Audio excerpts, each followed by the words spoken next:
Nasarakan ti maysa nga lalaki nga nauyos iti biagnan iti maysa nga karayan a masarakan iti barangay Quezon, Kabugaw, Ilocosur. Sigon dagiti mangitortorong iti linteg iti natakamat nga ili, mapapati nga naiwalang iti biktima, amanagan iti Jomar Purisima E. Torreno, 35 ti tawen na, awanan ti asawa ken trabaho, nga agnaidmet lang iti natakamat a barangay. Sigon ti imparwar nga investigasyon dagiti kameng iti mangitortorong iti Municipal Police Station iti nasao nga ili, maysa nga concerned citizen iti napan, nang ipakaamo iti opisina da, nga adda nasarakan da a bangkay iti natakamat a karayan.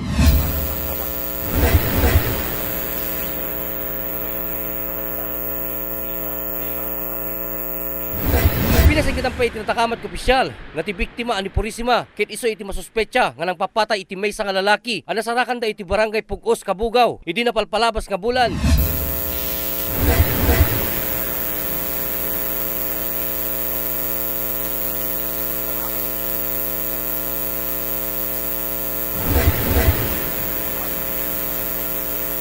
Nako namit ni Manong Jesus Purisima, ulitek ti biktima, iti panagipatpatang iti press corps ken kuana, ditangan nakunana, nga nagsagrap iti 5 nga bagsol, iti naduma-duma nga parte iti bagina, kang ronaan iti bagi ken ulo na.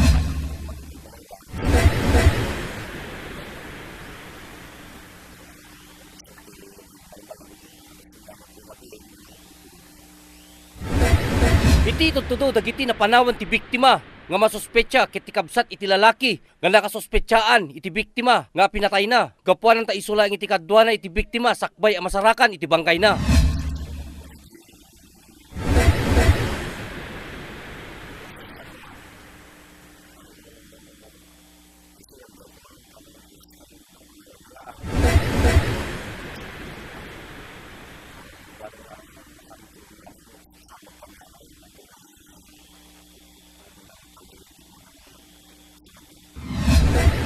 Ryan Pardo, Core TV News.